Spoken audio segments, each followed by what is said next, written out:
Bees help flowers to reproduce by moving pollen from flower to flower. Albert Einstein thought that without pollination by bees, man would have only 4 years left to survive on Earth.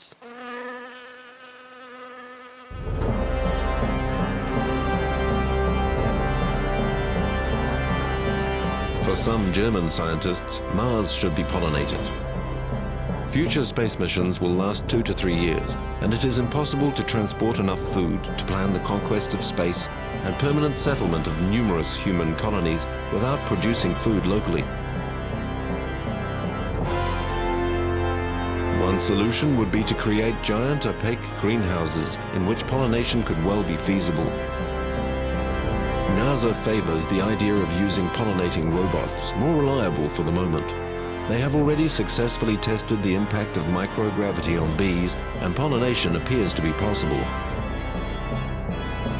Perhaps one day there will be tomato and poppy fields growing on Mars.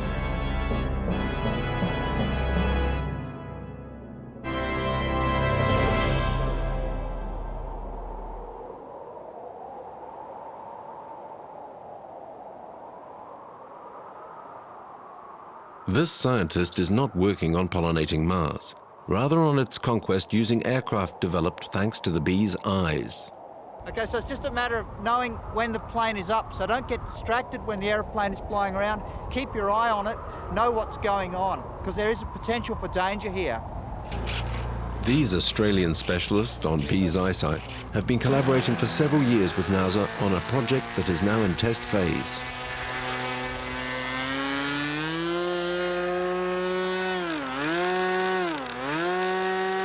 Where is it now? Where it is now.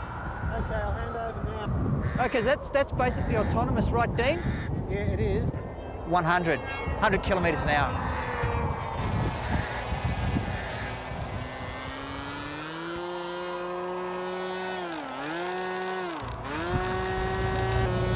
Uh-oh. Take control. Nose up, nose up, nose up. Oh, shit.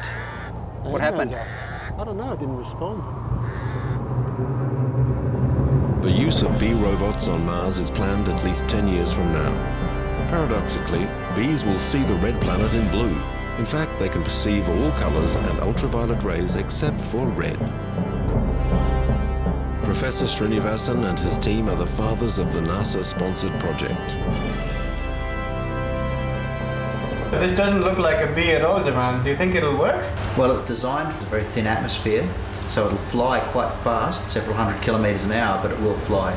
If you were to fly an aircraft on Mars through radio control from Earth, that would not work very well because, the signals take several minutes to come from Mars to Earth. And by the time you see an approaching mountain, for example, it's too late. The aircraft would have collided with the mountain. So we are using principles that we have learned from the bee about navigation using vision to pilot unmanned vehicles in Mars. These principles also interest the Army. One of the applications of this research is to use small flying vehicles that a soldier can carry in his backpack and launch them over a hill, for example, to see if there's any danger on the other side, rather than going out there and getting shot. So these vehicles will help extend the eyes and ears of a soldier in the battlefield. Although the 5,000 facets in their eyes give bees a good perception of shapes and colors with a 360-degree range, this is not the feature that Professor Srinivasan is working on. Unlike our own eyes, bees' eyes work individually. In this condition, both walls are moving in the same direction at the same speed, so bees will fly roughly down the middle of the tunnel. However, if I now slow down one of these walls, so the bee thinks that surface is much further away, so it moves closer to that surface to compensate. So this, we think, is how bees fly down the middle of gaps, by balancing the image motion on the two sides. Professor Srinivasan just has to convince his financial backers that such an object can fly, thanks to his studies on the bee's vision.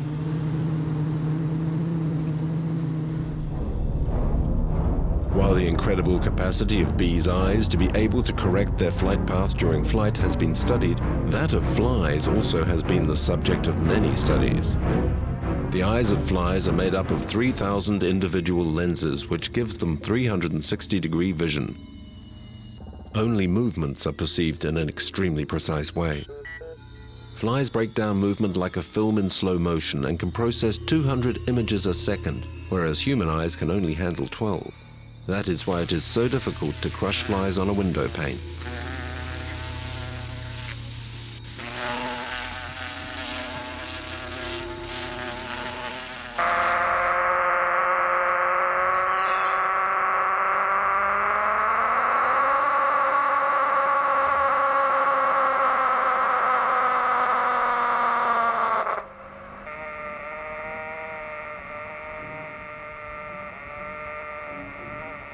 For 25 years, this man has been spying on flies' eyes. His obsession is to understand how they operate so he can copy the system with electronic circuits.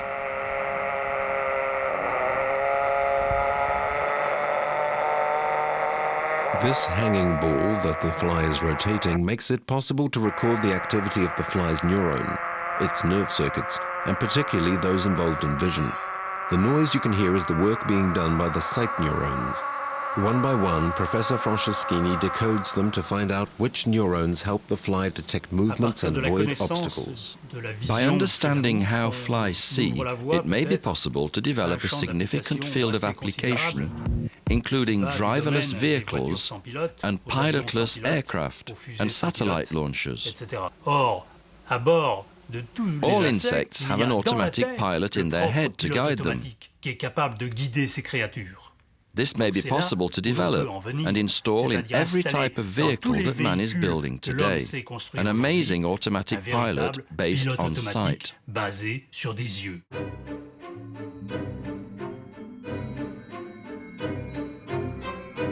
Professor Franceschini's robot can move very quickly in this huge maze of obstacles without hitting anything. Most mobile robots designed recently do not use eyes but sonar ears. That is why they cannot move fast.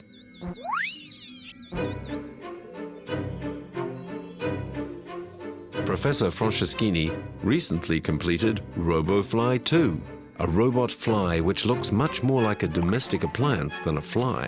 But he promises his next brainchild will have wings.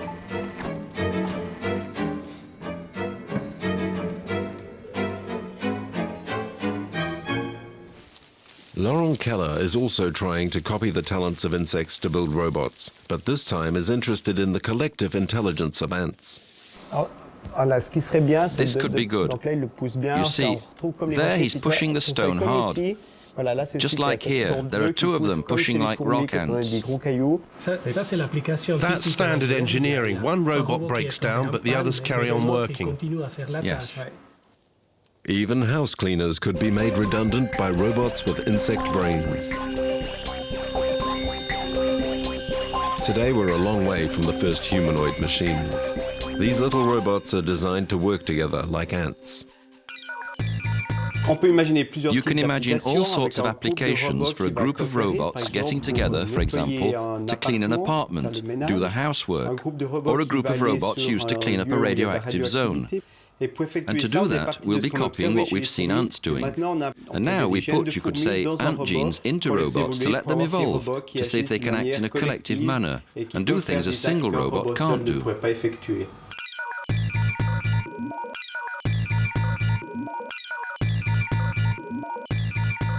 What's missing from industrial robots that copy humans is the independence of ant decision-making.